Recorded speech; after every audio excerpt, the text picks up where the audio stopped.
Hello, everyone, and welcome to our summer school this week. Today is all about lessons that you have learned in our content classes, so that you can take these lessons out and you can share them with the world. Now, maybe I need to rephrase that because it didn't sound right. This is the beauty and the joy of live streaming, having your notes there, and then being a human being. And yesterday we talked about being human, and there's no reason that I would now remove this because it takes away that human element. Anyway, as I have fluffed up my intro, guys, please say hello. Let me know who's tuning in. Say hi in the bottom there. And just to let everyone know who's not been here before, Summer School is our content classes free gift to the world. We are here, well, I am here every weekday at 11 a.m. And the idea is to give you some ideas on how to create content so that you can be seen, heard, known, and loved with your online business. So before I dive in any further, let's just see who's tuning in, because we see we've got live viewers. We've got hi to Shelley and hi to whoever that Facebook user is over in New York on Facebook. So guys, the reason I've done live lessons is this. The summer months are really quite challenging with regards to social media marketing and building your business online. Why? Because people's attention is away from their laptops and their phones, and it is spending time with family. They are out doing things. They're on holiday. It's coming to the end of the school year over in the UK. So it's a little bit disconnected. And I found this over the last 10 years running my agency. So what we've decided to do this year is to help you really help you with some ideas. Are you getting stuck? Today's idea is all about lessons that you have learned. So please let me know any lessons you've learned as we've gone through, not on here so much, but in your life as a business owner, as an entrepreneur, that you've taken into your business. I've learned lots from the police. I'm going to share a few with you today. But I have a question. I have a question before we dive into it. And it's this: do you feel like, as a business owner, that you should know everything when it comes to business? I know I certainly did. A lot of us feel like this, but we tend to not tell anybody, not share that. Because why? Because we might be deemed as being a failure. Now, nobody wants that. Excuse me, just moving my microphone. Nobody wants to feel like a failure. But let me just share something with you. When we all launched our businesses, we didn't know how to run a business. Someone might have handed us the business book, but we had no experience and we kind of winged it. So I know I certainly did. When I launched my business, I was like, yep, I know everything about running a business, and actually didn't know a great deal. Thankfully, I had a great business coach, and I share that story as a lesson through my content. Neil was my business coach. Literally last year, he became my best man, because over the last 10 years, he's become one of my closest friends. So I share that story. You can too. There is a book. Don't know if you've read it. Let me know if you've read this book I'm about to mention. It's called The E-Myth, and it talks about us business owners as being amazing practitioners. Okay, literally experts in our craft. But we struggle when it comes to business because we want to do everything that we can with regards to our thing. I know when I started Big Daddy, I was creating content, I was writing content, I was scheduling people's content, I was managing comments and this, that, and the other. And then what happened was I was a doer in the business, but not a doer on the business. So I struggled. Didn't realize I was struggling because I was literally just catapulting forward into a six-figure business. But when you realize that you hit a ceiling and you can only take on X amount of customers, you then have to change around your business. So I learned that really early on, and I'm really, really thankful. But the thing is, no one taught us to run businesses unless we had this epiphany or someone said to us, you need to get a business coach, and here's why. So let me know what your lessons are in the comments. I have shared a lesson about, the black curtain in the past. That black curtain sits up there.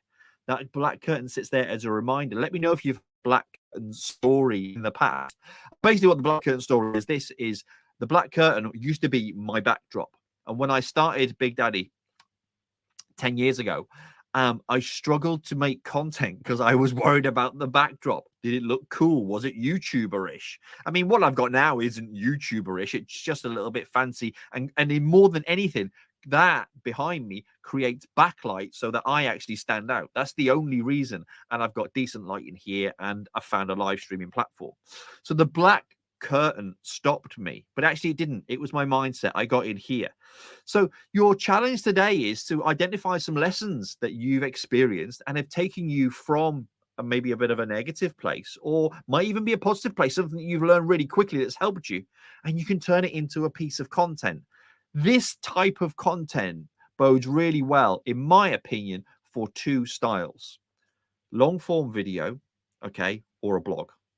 Because this is what we call depth content. It's a little bit more, it's a little bit deeper so that people can learn more about you. So you're doing short form content all the time, you're doing social posts, you're doing reels, and and this, that, and the other. But actually you could create a long form video, maybe a live video like this. And when I say long form, I don't mean half an hour, I don't mean an hour's podcast. I'm thinking something over maybe 5 to 10 minutes, okay? But with a bit of story, bit of seasoning, some essence of who you are and why. Because this stuff really connects with people when you're showing them the whites of your eyes and they hear your voice and your expression and your passion behind it. But also, there's nothing to say that you can't turn that into a blog post. 1,000, 2,000 words, getting in some depth. And if you struggle for that, what I tend to do is I make a rough video first, make a raw video, and then I grab the transcript, and that's my ugly first draft, and I turn that into my blog. Why? Because I get a sense, and my clients have had a sense in the past, that when you speak something, there's a bit more feeling in it, and you can get your the way you speak, your mannerisms into the written word. Because what happens when we start typing? We write for the reader. And I personally have experienced a loss of feeling in my content in the past. So I found a way to speak it first, grab the transcription, and then grab my ugly first draft and turn that into an article or a blog post. So, my friends, that is what I want to share with you today. Look at the lessons you've learned over time, and literally just put the kettle on, grab a tea or a coffee or whatever your beverage is, brain dump some ideas, and then go through a very simple process: the hook and the story and a call to action, and just speak it or make a video and share that with yourself, if you will, and say, right, how can I now turn this into a blog? Or actually, that's my ugly first draft of maybe a 1 or 2 minute video. Now I'm going to expand on that and make that into a long form video. And that could be a pin post on your Facebook page. It could be a video on your website sharing your why. There's lots of things you can do with it, but I absolutely advocate you to lean into the long form and share some of the lessons, because they're the things that people will connect with. And if you want some depth in your content rather than just how-tos and discover this and the 3 secrets and the 19 steps, then make some depth content. And yeah, it takes a little bit more time, but it's got longer life, longer longevity. You can use it in many different ways, and you can continue to repurpose it. So, my friends, I hope you get a lot from that. Please let me know who's been here today. Say hi in the comments. Share some of your stories. We do appreciate it when you smash the like button, and maybe even share this as well, because we need to share this content with as many people as possible. Why? We want to impact lives. We want to help other business owners just like you and just like I, because we were born for greatness. Don't miss the opportunity. And if you've heard about Big School, let me know in the comment. If you haven't heard about Big School, then just write big in the comments and I will let you know more about that, because it's the transition from Tea with Steve, as it currently is now, into Big School. There is a story I'll be sharing with you, and I'll be sharing the lessons from that with you in future videos. Have an awesome rest of your day. Take care. Much love. Big Daddy out.